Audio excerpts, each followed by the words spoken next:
हरे कृष्णा कृष्णा कृष्णा हरे हरे, हरे राम राम राम हरे हरे, हरे कृष्णा कृष्णा कृष्णा हरे हरे, हरे राम राम राम हरे हरे। ओम अज्ञानतिमिरान्धस्य ज्ञानाञ्जनशलाकया चक्षुरुन्मिलितं येन तस्मै श्रीगुरुवे नमः। श्रीचैतन्यमनोभीष्टं स्थापितं येन भूतले स्वयं रूप कदा मह्यं ददाति स्वपदान्तिकं। वन्देऽहं श्रीगुरो श्रीयुतपदकमलं श्रीगुरोन् वैष्णवांश्च। श्रीरूपं साग्रजातं सहगण रघुनाथान्वितं तं सजीवं साद्वैतं सावधूतं परिजनसहितं कृष्णचैतन्यदेवं श्रीराधा कृष्णपादान् सहगण ललिता श्रीविशाखान्वितंश्च। हे कृष्ण करुणा सिन्धु दीनबन्धो जगत्पते गोपेश गोपिका कान्त राधा कान्त नमोस्तुते। तप्त कांचन गौरांगी श्रीराधे वृंदावनेश्वरी वृषभानुसुते देवी प्रणमामि हरिप्रिये। वाञ्छाकल्पतरुभ्यश्च कृपा सिन्धुभ्य एव च पतितानां पावनेभ्यो वैष्णवेभ्यो नमो नमः। जय श्री कृष्ण चैतन्य प्रभु नित्यानंद श्री अद्वैत गदाधर श्रीवासादि गौर भक्त वृंद। हरे कृष्ण कृष्ण कृष्ण हरे हरे, हरे राम राम राम हरे हरे, हरे कृष्ण कृष्ण कृष्ण हरे हरे, हरे राम राम राम हरे हरे, हरे कृष्ण कृष्ण कृष्ण हरे हरे, हरे राम राम राम हरे हरे। श्रील प्रभुपाद की जय। तो आप सभी का स्वागत है।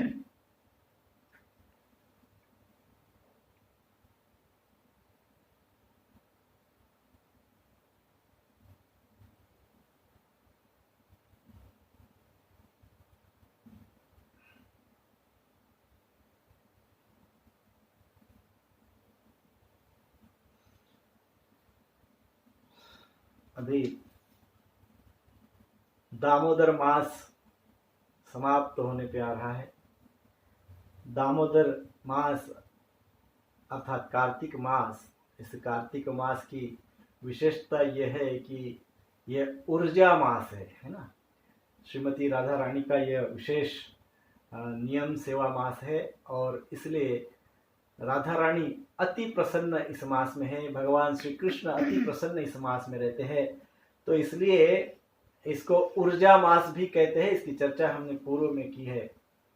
तो दामोदर मास भी कहते हैं क्योंकि दामोदर लीला दीपावली के विशेष तिथि पे, विशेष अवसर पे दामोदर लीला हुई है। तो आज इस कार्तिक मास का समारोह हम दामोदर लीला पे थोड़ी चर्चा करके करते हैं। सो आप सब जानते हैं कि दामोदर लीला एक बहुत ही दिव्य और भगवान को अतिशय प्रसन्न करने वाली और प्रेम के रस्से से बांधने वाली, दाम उदर प्रेम से भगवान को प्रभावित करने वाली, भगवान को बांधने वाली ऐसी सुंदर यह लीला है। तो इस लीला के विषय में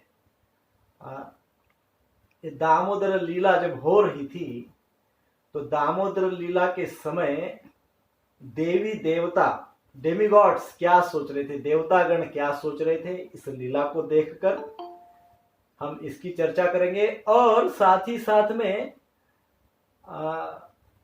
जो यशोदा मैया का भाव क्या था इसका भी हम संक्षेप में चर्चा करेंगे। और देवताओं का क्या भाव था लीला को देखकर, यशोदा मैया का लीला करते वक्त भगवान जब लीला कर रहे थे तो यशोदा मैया ने कौन से भाव से भगवान को रस्से से बांधा। और जब हम ये लीला स्मरण करते हैं इस लीला का श्रवण करते हैं या इस लीला का चिंतन करते हैं तो हमारा क्या भाव होना चाहिए। ऐसे 3 विषयों पे हम संक्षेप में चर्चा करेंगे।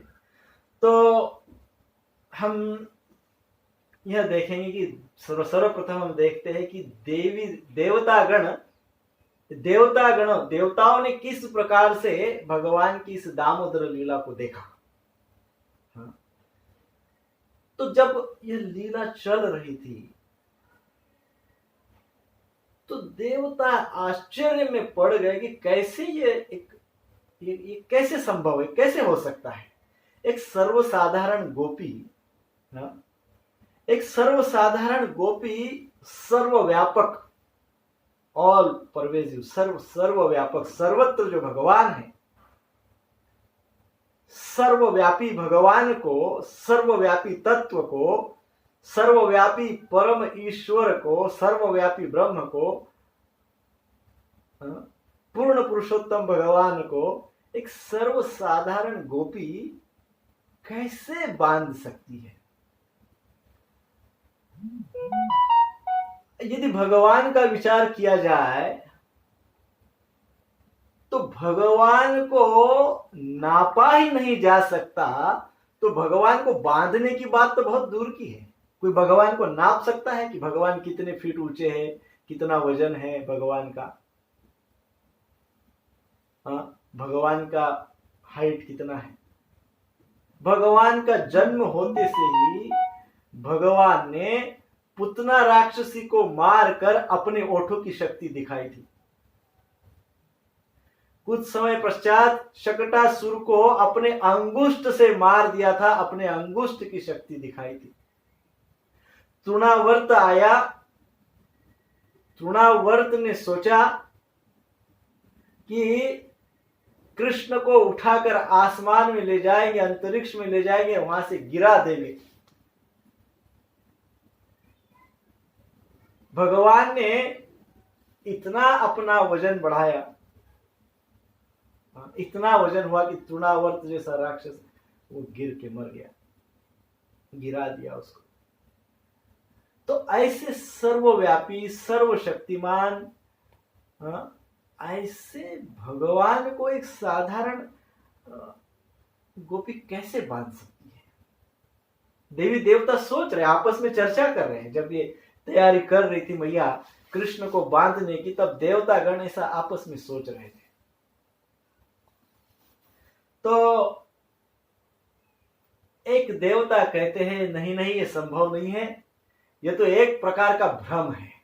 क्या है ये? भ्रम है। ये यशोदा जो है भ्रमित हुई है और प्रेम का भ्रम हो गया है, हो सकता है उनको, और वो भ्रम के कारण ऐसा सोच रही है कि वो कृष्ण को बांध देगी। पर तुरंत दूसरे देवता कहते हैं, अरे भाई, जिनकी ना तो कोई शुरुआत है, ना जिनका कोई अंत है, ना पूर्वम ना पिचापरम, ना कोई शुरुआत है ना कोई अंत है।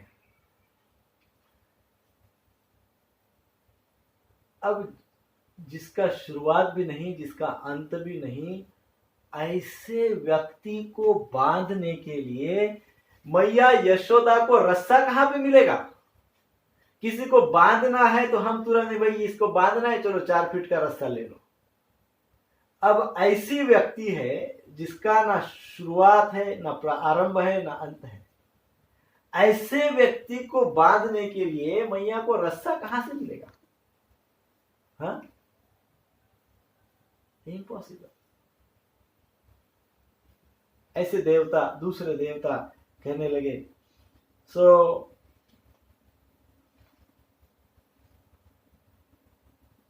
तीसरे देवता वहां पे बोलते हैं। तीसरे देवता कहने लगे, भाई भगवान कैसे है? नियंता है, controller, supreme controller, controller of the controllers. भगवान नियंता है भगवान निर्माण भी करते हैं। ईश्वर परम कृष्ण है, परमेश्वर है, कंट्रोलर है, नियंता है, और जब यदि उनकी इच्छा हुई तो वो विनाश भी कर देते हैं। वो कंट्रोल भी करते हैं, वो नाश भी करते हैं। कंट्रोलर भी है एंड डिस्ट्रॉयर भी है। तो यदि मान लो यशोदा मैया को एक रस्सा मिल भी गया, अभी तो वो ढूंढ रही है, अभी तो बांधने के लिए रस्सा ही ढूंढ रही है, मानो उनको रस्सा मिल भी गया, तो ऐसे भगवान जो कैसे हैं, जो परम नियंता है, कंट्रोलर है और डिस्ट्रॉयर भी है, ऐसे भगवान को एक सर्वसाधारण रस्सा क्या बांध सकता है? Is it possible? Controller and destroyer इतने शक्तिमान भगवान हैं, तो क्या एक सर्वसाधारण रस्सा अपने घर में जो पड़ा हुआ ऐसा रस्सा उठा के भगवान को ऐसे रस्से से बांध सकते हैं? क्या आप कल्पना कर सकते हैं कि एक साधारण सा रस्सा उठाया और भगवान को बांध रहे हैं, बांधने का प्रयास कर रहे हैं? Is it possible? सो देवता इस प्रकार से सोच रहे हैं। तीसरे देव कहने लगे ऐसे कैसे हो सकता है, ये तो इनका तो निरर्थक प्रयास रहेगा, इस प्रयास को कोई अर्थ नहीं है। मैया जो प्रयास कर रही है, जो गोपी प्रयास कर रही है यशोदा, ये यूजलेस, निरर्थक है। सर्वसाधारण रस्सा थोड़ी कृष्ण को बांध सकता है। सो फिर एक देवता आए और वे कहने लगे अरे बांधे भी तो कहां बांधे, ना भगवान का कोई टॉप है, ना बॉटम है, ना साइड है, ना लेफ्ट है, ना राइट है, ना फ्रंट है, ना बैक है।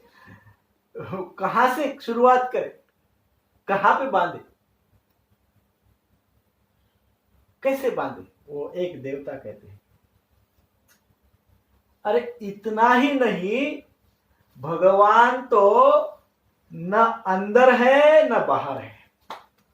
हाँ, भगवान ना तो अंदर है ना बाहर है, और फिर भी सर्वव्यापी है। हा? ना अंदर है भगवान, ना बाहर है, और फिर भी सर्वत्र है। ये स्वभाव है भगवान का। ब्रह्मांड दर्शन मैया यशोदा को ही करवाया था। एक देवता कहने लगे, देवता कहते हैं कि ये जो ब्रह्मांड दर्शन मैया का है, अर्थात देवता यह कहते हैं कि भगवान का ना तो ऊपरी हिस्सा है, ना निचला हिस्सा है, ना बाएं है ना दाएं है, ना भगवान फ्रंट है ना भगवान को बैक है। भगवान है बट अचिंत्य है।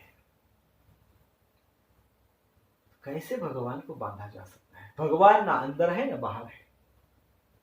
तो ब्रह्मांड दर्शन लीला में जब मैया यशोदा को बलराम जी जाके कहते हैं कि मैया अपना लाला मिट्टी खा रहा है, तो मैया दौड़ते दौड़ते आती है डांटने के लिए।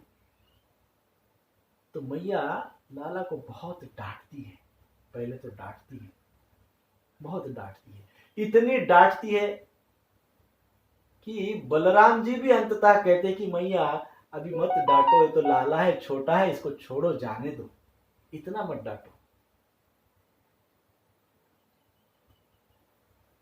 तो फिर भी मैया मानती नहीं, फिर भी मैया नहीं मानती। तो बलराम जी कहते हैं मैया मत डांटो, वो सर्वसाधारण बालक नहीं है, आप मत डांटो। तो मैया बोली तू चुप। फिर भी बलराम जी रह नहीं गए। फिर बलराम जी कहते अरे वो साक्षात भगवान है और मैं साक्षात अनंत देव हूं। तो यशोदा मैया कहती कि अच्छा आज तुझे दिखाती हूं, सारे देव सारे भगवान मेरे घर में ही आ गए हैं क्या? कहाँ का कैसा भगवान है मैं दिखाती हूँ, अभी तुझे भी और इसको भी। तो इस प्रकार से मैया का भाव देखिए क्या है। तो मैया कृष्ण की ओर जाती है, कृष्ण को पकड़ती है, उसके मुंह को, कृष्ण भगवान के मुंह को ऐसे ये करके खोलती है, और खोलने के पश्चात उनके मुख में थोड़ी मिट्टी दिखती है, परंतु मिट्टी के बदले क्या दिखता है? संपूर्ण ब्रह्मांड दिखता है भगवान के मुख में, संपूर्ण ब्रह्मांड दिखता है। उस ब्रह्मांड में सारे 33 कोटि देवी देवता दिखते हैं, रुद्र ब्रह्मा इंद्र चंद्र वायु अग्नि सूर्य, सब सारे देवतागण, सारे सिद्धगण, सब सारे लोग दिखते हैं संपूर्ण। इतना ही नहीं, मैया यशोदा स्वयं कृष्ण के साथ कृष्ण के अंदर दिखती है, कृष्ण भी दिखते हैं, कृष्ण के मुख के अंदर मैया भी दिखती है। तो कहाँ है कृष्ण? अंदर है कि बाहर है? Where is he? इनसाइड और आउटसाइड? कहां पे है? तो इसलिए भगवान को देवतागण सर्वव्यापी कहते हैं। भगवान सर्वव्यापी है। ऐसे सर्वव्यापी भगवान को मैया बांध रही है। देवतागण इस प्रकार से इस लीला को देख रहे।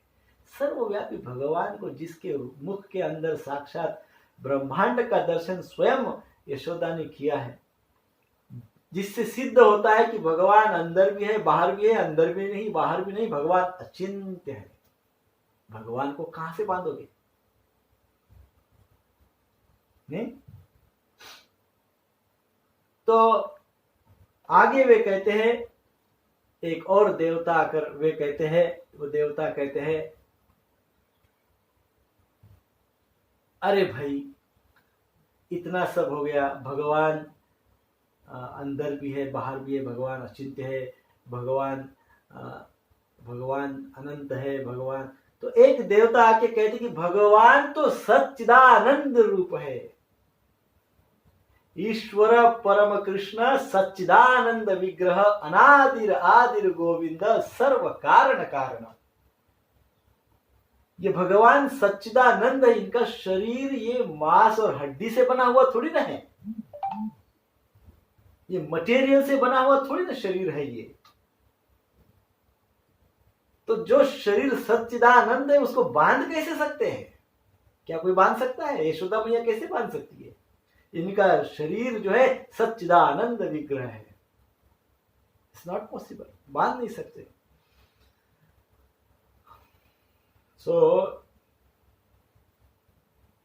ये बहुत बड़ा देवताओं का, इस प्रकार से देवताओं को बहुत सुंदर दर्शन हो रहा है भगवान का। आपस में इस प्रकार से चर्चा कर रहे, उस लीला को ऐसे देख रहे हैं, इस प्रकार से दर्शन हो रहा है उस लीला का देवताओं को। अब और एक देवता, ये आपस में देवताओं के बीच में चर्चा हो रही है। जब लीला चल रही थी, प्रयास हो रहा था यशोदा मैया के द्वारा, तब संपूर्ण सब वो लीला को देख रहे थे। वर्णन आचार्यगण वर्णन करते हैं कि किस प्रकार से उस लीला का दर्शन करने के लिए कैसे हुआ।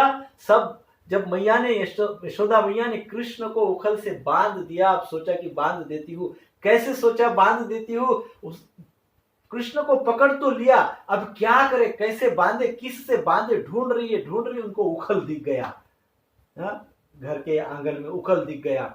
और उखल दिख गया तो सोचने लगी कि इस उखल का ही उपयोग करके ये हमेशा हड़कंप मचा रखता है, हमेशा कुछ ना कुछ उपद्रव करते रहता है कृष्ण, ये उखल ही इसको साथ देता है। अब तेरी इस उखल के साथ ही शादी कर देती हूँ, इस उखल के साथ ही तेरा विवाह कर देती हूँ। ये यशोदा मैया सोच रहे ना। बालपन में हमारे माताएं कहती थी कि कोई किसी चीज को लेके बढ़ गया तो चलो इसके साथ शादी कर देते हैं। तो भैया अपने मन में सोच रही कि अभी इसकी तो मैं इस उखल के साथ ही शादी कर देती हूँ, बंधन कर देती हूँ, बांध देती हूँ। तो उखल के पास लाए हैं और सखियों को, गोपियों को रस्सा लाने के लिए कह रही है, लेकिन तब तक क्या करे, कैसे बांधे, कृष्ण को बांधे कैसे। तो तुरंत उनके मन में विचार आता है, तुरंत अपनी वेणी जो होती है ना, वेणी को, रिबन होती है ना सिल्वर, क्या कहते हैं रिबन को, रिबन ही समझिए, चोटी बांधी हुई होती है, उसको एक रस्सी होती थी, रस्सी जैसा होता था उस समय, लेकिन वो कैसी होती थी, सिल्वर कलर की, सिल्वर जैसी, है ना, बहुत सुंदर प्रकार की, एकदम सॉफ्ट और सुंदर। तो मैया ने सोचा, तुरंत वो रस्सी, एक और दो ऐसी रस्सी निकाली और एक को दूसरे को बांध दी और सोचने लगी कि अभी इसको बांध देती हूं। तब उतने में सारे लोग आकर खड़े हो गए, ब्रजवासी। सारे ब्रजवासी आकर वहां पे खड़े हो गए। उनको लगा कि अभी दीपावली का दीपक का दर्शन हमको होगा, दिए जलाए जाएंगे और दिए का दर्शन हमको होगा, दीपमाला का दर्शन हमको होगा। और इसके लिए सब लोग एकत्रित हुए। ऐसा सोच के सारे ब्रजवासी वहां प्रवेश द्वार पर आके खड़े हुए। उनको ये पता नहीं था कि दीपमाला से भी बहुत दिव्य और सुंदर दर्शन उनको होने वाला है, ये उनको पता नहीं था।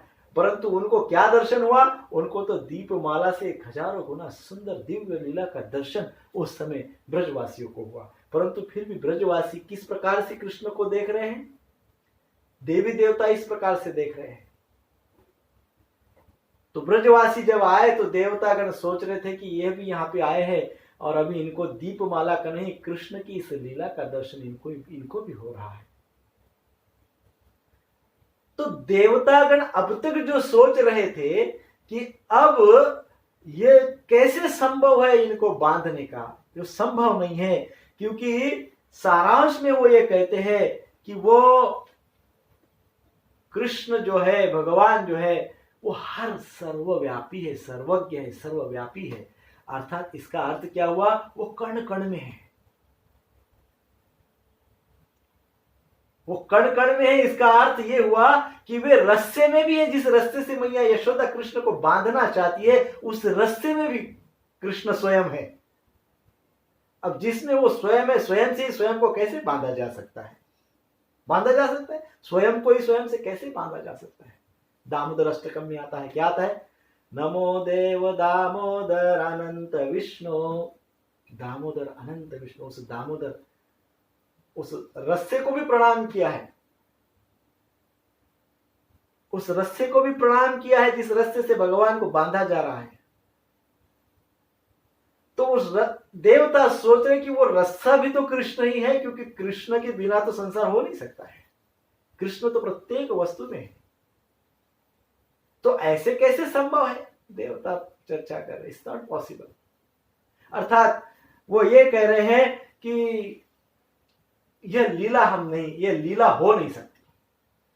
अर्थात यशोदा मैया कृष्ण को बांध नहीं सकती और यह लीला हो नहीं सकती। ऐसी संसार में कोई वस्तु नहीं बनी है जिससे कृष्ण को बांधा जा सके। संसार में ऐसी कोई वस्तु नहीं, it is just not possible, कोई नहीं। अब ये सोचकर साधुगण भी इस लीला को देख रहे थे। साधुगण भी उच्च लोक से, है ना, सिद्धगण साधुगण देख रहे कि अब क्या होगा। हमारे जो इष्ट है, परम ईश्वर है, ब्रह्म है, कृष्ण है, परम पुरुष है, परमेश्वर है, इनको एक गोपी बांधने जा रही है। हमारी तपस्या, साधना और संपूर्ण ज्ञान का जो उद्देश्य है, उनको साक्षात बांधा जा रहा है। तो सारे साधुगण, सिद्धगण आके वे भी चर्चा कर रहे हैं। वे क्या कहते हैं? वे सर्व कारण के कारण है, सर्व कारण कारणम। उनको बांधना, है ना, साधुगण सिद्धगण कहते हैं कृष्ण को बांधना अर्थात क्या? अग्नि को ज्योति से जलाना। कृष्ण को बांधना अर्थात अग्नि को ज्योति से जलाना। तो दिस इज नॉट पॉसिबल। सिद्धगण आपस में चर्चा करते, ये हो नहीं सकता है। वे कहते हैं वे तो विभू है, विभू को बांधा नहीं जा सकता है, अनंत है, उनको बांधा नहीं जा सकता है। भीष्म देव का एक श्लोक है महाभारत में। भीष्म देव कहते हैं, अचिंत्य खलु ये भावा न तम तर्केन योजयेत् प्रकृतिभ्य परम यत् तत् अचिंत्यस्य लक्षणम। विष्णुदेव बहुत सुंदर बात कहते हैं। अचिंत्य, जो अचिंत्य है,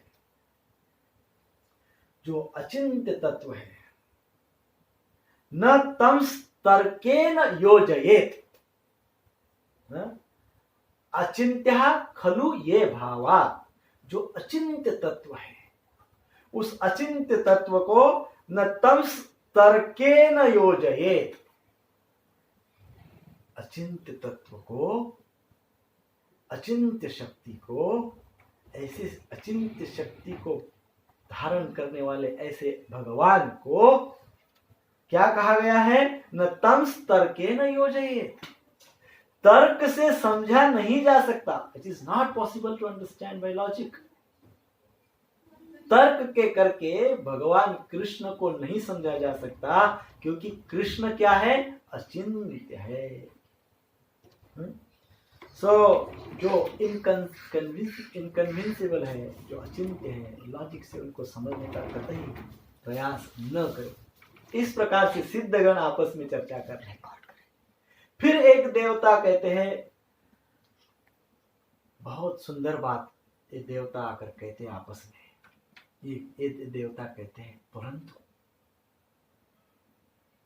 परंतु हमें इस दामोदर लीला का दर्शन हो सकता है। अर्थात ये लीला हो सकती है, अर्थात मैया यशोदा कृष्ण को बांध सकती है, हमें ये दर्शन हो सकता है। दर्शन का लाभ हमको मिल सकता है, दर्शन मिलने का सौभाग्य हमको प्राप्त हो सकता है। परंतु यदि भगवान कृपा करे तो, यदि कृष्ण स्वयं कृपा करे तो हमको ये दर्शन हो सकता है। जैसे यदि भगवान हमको दिव्य दृष्टि दे उनकी लीला देखने की, उखल बंधन लीला देखने की, यदि भगवान हमको दृष्टि दे तो निश्चित ही हमको इस लीला का दर्शन हो सकता है।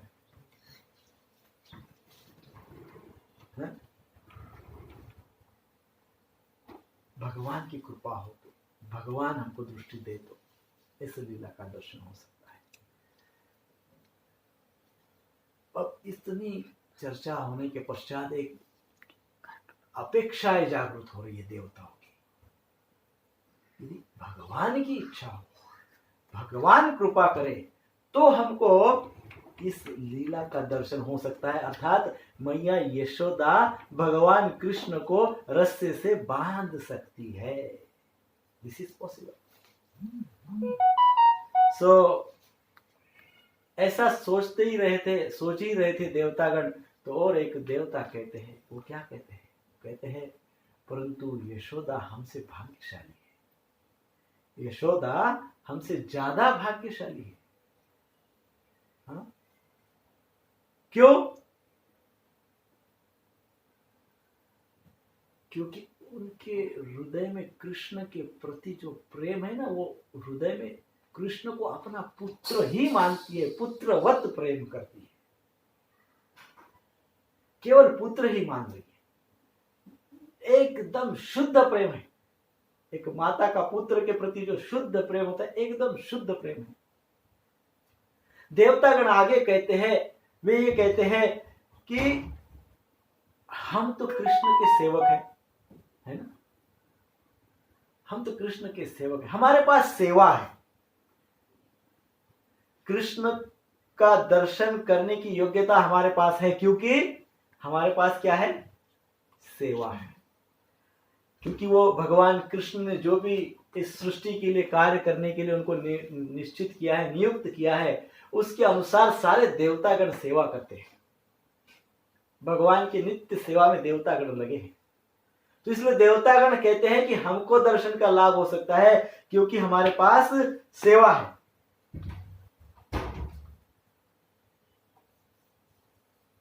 हम उनकी सेवा करते हैं, हम उनकी नित्य सेवा करते हैं, इसलिए उनका दर्शन प्राप्त करने का लाभ हमको मिलता है ना? ये एक बात हुई। परंतु मैया यशोदा जो है, यशोदा के हृदय में प्रेम है, इसलिए कृष्ण उनके साथ लीला करते हैं, इसलिए कृष्ण की लीला का दर्शन उनको प्राप्त होता है। हम तो सेवा करते हैं और मैया यशोदा प्रेम करती है। हाँ? यशोदा क्या करती है? प्रेम करती है। देवता क्या करते हैं? सेवा करते हैं। परंतु देवता स्वयं कह रहे हैं कि यशोदा का प्रेम इसलिए हमसे श्रेष्ठ है क्योंकि वो निष्कपट शुद्ध प्योर प्रेम करके कृष्ण को केवल अपना पुत्र ही समझती है, इसलिए कृष्ण के अंदर उसको सुंदरता दिखती है, कृष्ण के अंदर यशोदा मैया को मधुरता दिखती है, और हमको कृष्ण के अंदर ऐश्वर्य दिखता है। अभी तक हमने जो चर्चा की है, देवी देवताओं के बीच में चर्चा हो रही थी, सारी चर्चा ऐश्वर्य के आधार पे है। भगवान कृष्ण का ऐश्वर्य बता रहे हैं। वो सब सर्वव्यापी है, ना अंत है, ना शुरुआत आरंभ है, ना अंत है, सर्व कारण कारणम है, सच्चिदानंद विग्रह है। इस प्रकार से वो भगवान के ऐश्वर्य की चर्चा कर रहे हैं। और मैया यशोदा कृष्ण को केवल मात्र अपना पुत्र देखती है, और इसलिए वो क्या कहती है? वो केवल और केवल सुंदर कृष्ण के अंदर की सुंदरता और मधुरता को देखती है। ओनली माधुर्य, ओनली मधुरता, ओनली सुंदरता, स्वीटनेस। तो इसलिए देवतागण स्वयं कहते हैं कि मैया यशोदा का जो दर्शन है, मैया यशोदा का जो भाव है, हमसे श्रेष्ठ है। शी इज मोर फॉर्चुनेट, हमसे ज्यादा सौभाग्यशाली है यशोदा, क्योंकि इतनी सुंदरता को, कृष्ण की मधुरता को, कृष्ण की स्वीटनेस को देखने का सौभाग्य तो यशोदा को प्राप्त हुआ है। हम तो ऐश्वर्य देख रहे हैं, ऐश्वर्य तो सब देख रहे हैं, तो यशोदा क्या देख रही है? कृष्ण की सुंदरता, कृष्ण की मधुरता, स्वीटनेस। इसलिए देवतागण मैया यशोदा को कहते हैं कि वो सौभाग्यशाली है। मैया यशोदा को अपने ही पुत्र को बांधना ठीक नहीं लग रहा है, उनको ठीक नहीं लग रहा है, परंतु उनको कृष्ण के प्रति कंपैशन, प्रेम था,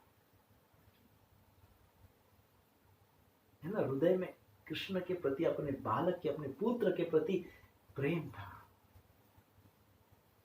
compassion, she was compassionate. What is the difference between passion and compassion? Passionate and compassion. Passion होना, compassion होना। व्यक्ति पैशनेट कब होता है? जब व्यक्ति लोभी होता है, आसक्त होता है, स्वार्थी होता है, ऐसे व्यक्ति के पास पैशन होती है ना। और जिस व्यक्ति के पास हृदय में प्रेम होता है, जिस व्यक्ति के हृदय में दयाभाव होता है ना, जिस व्यक्ति के हृदय में सहकारिता का भाव होता है, जिस व्यक्ति के हृदय में दूसरों का आदर करने का भाव होता है, ऐसे व्यक्ति को के पास कंपैशन होती है। So that's the difference, compassion and passion. मैया यशोदा के हृदय में कृष्ण के प्रति प्रेम भाव था, बहुत प्रेम, पुत्र प्रेम था, कंपैशन थी, इसलिए कृष्ण को बांधना चाहती थी। प्रेम के कारण वो कृष्ण को बांधना चाहती थी। पनिशमेंट देने के लिए कृष्ण को बांधने का उनका कोई भाव नहीं था, कृष्ण को सबक सिखाने के लिए बांधना उनका भाव नहीं था। कृष्ण के प्रति कंपैशन थी, प्रेम था, इसलिए उनको बांधना चाहती थी। और अब आप देखिए, बांधते वक्त भी जब मैया कृष्ण को बांधने जा रही है, अपने रिबन से बांधने का प्रयास कर रही है, जब रिबन खोली हो, एक से दूसरे को रिबन को जोड़ दी, तो आप देख रही है कृष्ण को, उनके अंग कांति को देख रही कि अभी इसको कहां से बांधूं। जब कृष्ण के शरीर को, अंग कांति को मैया यशोदा देख रही है, तो पूर्णतः कृष्ण के उस सुंदर रूप में एब्सॉर्ब हो गई, पूरी तरह से कृष्ण के रूप में पूरी तरह से भाव विभोर हो गई। उस रूप को देखकर वो देख रही कि कितने सुंदर सुंदर हाथ है भगवान के, कृष्ण के कितने सुंदर सुंदर हाथ है, कितने सुंदर सॉफ्ट स्निग्ध उनके चरण हैं, और मुख तो देखते से आंखों में अश्रु आ जाते हैं मैया के। ऐसे सुंदर मेरे पुत्र, अर्थात तो बांधने तो जा रही है कृष्ण को, परंतु हृदय में पूरी तरह से कृष्ण प्रेम है, और कृष्ण प्रेम से ओत प्रोत होकर भाव विभोर हो रही है, परंतु बांधने का प्रयास कर। अब ये तो निश्चित था कि दो केवल रिबन से बांधना संभव नहीं है। तब जो गोपियां थी पास में, उन गोपियों को मैया कहती जाओ रस्सी लाओ। तो मैया दो गोपियां दौड़ती गई, कहां से क्या लाए, ढूंढने लगी। तो क्योंकि गोपी है, गोपी का दो ही कार्य होते हैं। गोपी को रस्सा लाने के लिए जब बोला जाता है, बोला गया है, तो उनके सामने केवल दो ही बातें आई है। एक तो उखल, छाछ बनाते हैं तो उखल होता है ना, तो रस्सा बोलते से ही पहले तो उनको वो उखल का रस्सा याद आया, और दूसरा याद आया गायों के और बछड़ों का बांधने का रस्सा। ऐसे दो टाइप के रस्से उनके तुरंत ध्यान में आए, इसलिए तुरंत वो उखल को बंधा हुआ रस्सा खोले, अंदर जो और उखल थे उनका सारे रस्से खोल दिए, और दूसरा जो गायों को जिस रस्से से बांधा जाता है वो रस्से सारे खोल के वो ला रहे हैं। तो इस प्रकार से वो सारे रस्से लेके आए।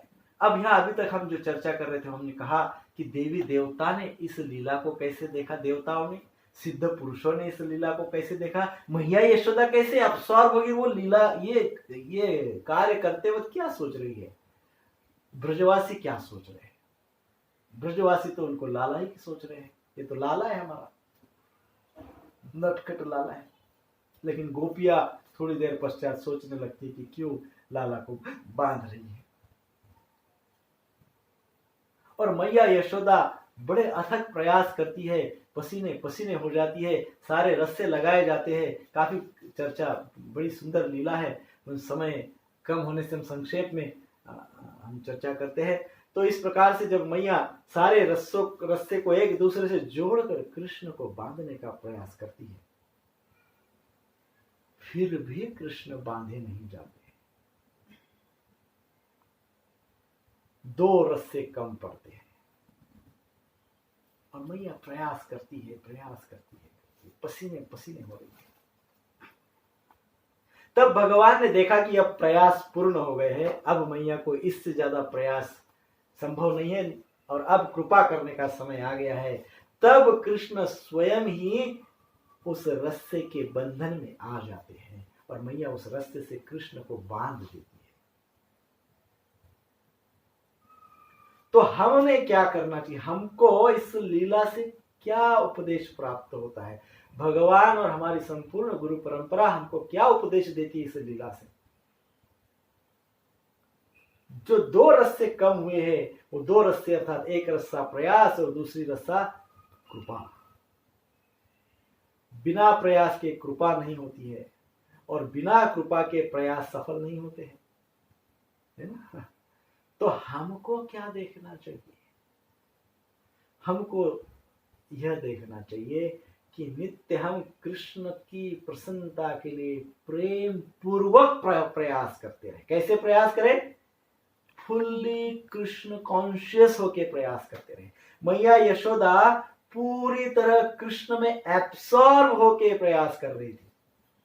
तो हम जब प्रयास करते हैं भगवान को प्रसन्न करने के लिए, या जो भी हम भगवान की सेवा में प्रयास करते हैं, उस प्रयास में क्या होना चाहिए, फुल एब्सॉर्प्शन, पूरी तरह से हम अपने प्रयासों में पूरा मन लगाकर फुल्ली कॉन्शियस होकर करना चाहिए प्रयास,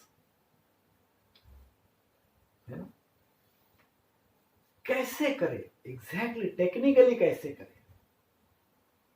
तो हमारे ये सब करने के लिए हमारे बीच में सबसे बड़ा ऑब्स्टेकल यदि कोई है तो हमारा माइंड, हमारा मन। ये मन करने नहीं, ये मन एब्सॉर्ब नहीं होने देता है, मन करने नहीं देता है।